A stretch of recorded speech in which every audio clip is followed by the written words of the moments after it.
நிறைய உலக நாடுகள்ல, பல நாடுகள்ல சுவிட்சர்லாந்து, பிரான்ஸ் ஆகட்டும், அமெரிக்கா, இன்னும் ஐரோப்பா நாடுகள்ல இருந்து சாத்தானிய கோயில்கள் என்று சொல்லக்கூடிய சாத்தானுடைய ஆலயம் சாத்தானிக் டெம்பிள் சொல்லுவாங்க. இங்க டூரிஸ்ட்லாம் வெகுவாக கவரப்பட்டு அதை போய் பார்க்கக்கூடியவங்களாக இருக்கிறாங்க.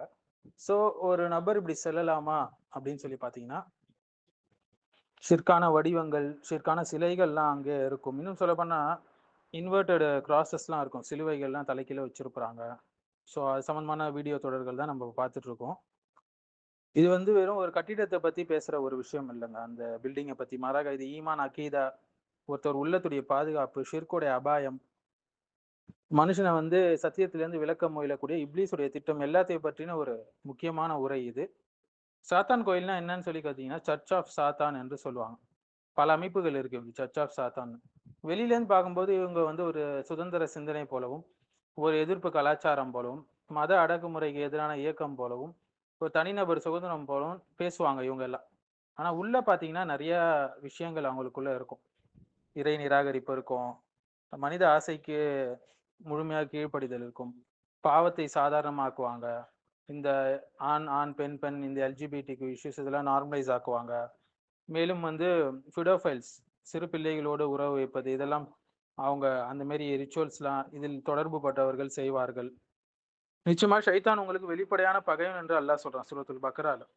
நீங்க சும்மா பார்க்க போனேன்னு சொன்னாங்க, நாளைக்கு இவங்களும் நல்லவங்க போலதான் தெரியுது அப்படின்னு சொல்லுவாங்க. கொஞ்சம் கொஞ்சமா பாவத்தை சாதாரணமாக காண்பாங்க, ஹராமை லைட்டாக பார்ப்பாங்க, ஈமான் கொஞ்சம் கொஞ்சமா பலவீனமாகும். ஸோ அல்லாவுடைய அதாப் இறங்கக்கூடிய தண்டனை இறங்கக்கூடிய இடங்கள்ல ஒன்றுதான் இந்த ஷிர்கான இடங்கள் எல்லாம். யாரெல்லாம் அங்க போறாங்களோ அந்த அதாபுடைய பங்கு அவங்க மீதும் விழும்.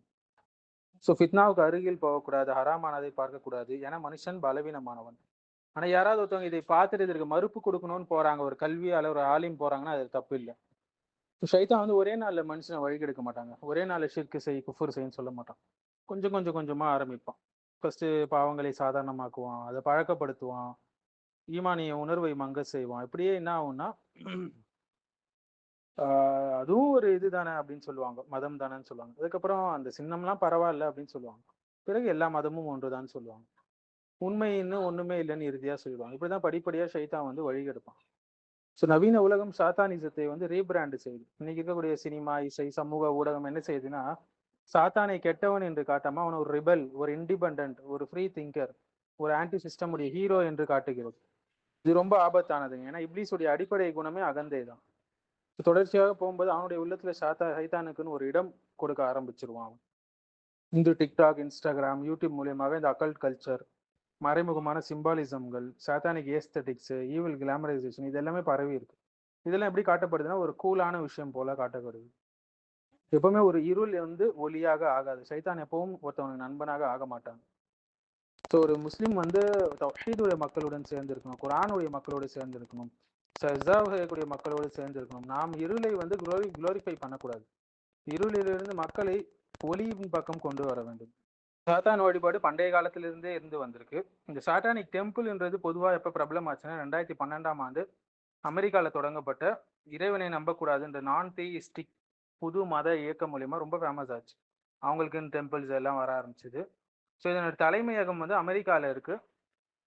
அமெரிக்காவில் சேலம், மாசசூட்ஸ் போன்ற பகுதிகளில் இருக்கு. இந்த இயக்கம் உருவாக்கப்பட்ட முக்கிய காரணம் என்னன்னா, அமெரிக்க அரசியலில் கிறிஸ்துவ மதத்துடைய செல்வாக்கு அதிகரிப்பது என்று அவங்க சொல்றாங்க. இந்த அமைப்புடைய கிளைகள் வந்து Australia, Belgium, Canada, Finland, Germany, Luxembourg, Netherlands, England போன்ற நாடுகள்ல இருக்கு.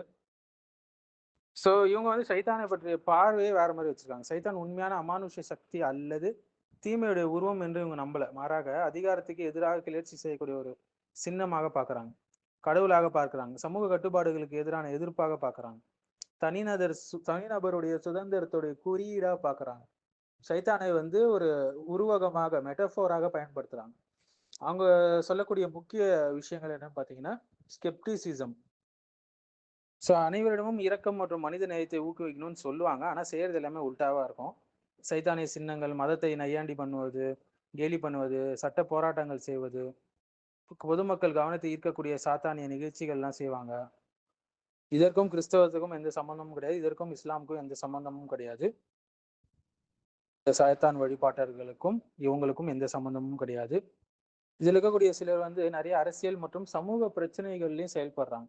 ஃபார் எக்ஸாம்பிள் கருக்கலைப்பு உரிமை வந்து கருக்கலைப்புக்கு விதிக்கப்படும் சட்ட கட்டுப்பாடுகள் இருக்கு இல்லையா, அது வந்து எங்கள் மத சுதந்திரத்துக்கு எதிரானது என்று சொல்றாங்க இந்த சாத்தானிய வழிபாட்டாளர்கள். திருமணம் என்பது அரசு கட்டுப்படுத்தக்கூடிய ஒன்று அல்ல, மத சுதந்திரத்தின் கீழ் வரக்கூடிய உரிமை என்று இவங்க சொல்றாங்க. அரசும் மதமும் தனித்தனியா இருக்கணும் என்று இவங்க வலியுறுத்துறாங்க. இந்த அமைப்புல 7 லட்சத்துக்கும் மேற்பட்ட உறுப்பினர்கள் இருக்கிறதாக சொல்லப்படுது. இவங்களுடைய மதம் என்ன என்று பார்த்தால் இவங்க தங்கள் இயக்கத்தை சாத்தானியம் என்று சொல்லுவாங்க. ஸோ யூதர்கள் ஒரு குரூப், இவங்களை இலுமினாட்டிகள் என்று சொல்லக்கூடியவர்கள் ஒரு பெரிய குரூப், இவங்களை தான் வந்து வழிபட்டு கொண்டு இருக்கு. இந்த சாத்தானை தான் நவீன சாத்தானியம் சொல்லுவாங்க, 7 டெனட் சாத்தானியம் என்று சொல்லுவாங்க. இந்த மாதிரி பெயர்கள் எல்லாம் அவங்க இயங்குறாங்க.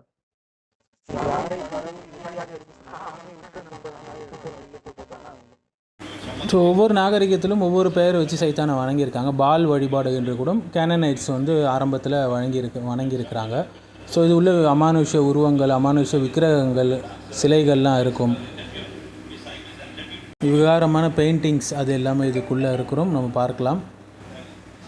ஸோ இது போன்ற இடங்களுக்கு யாரும் செல்லக்கூடாது.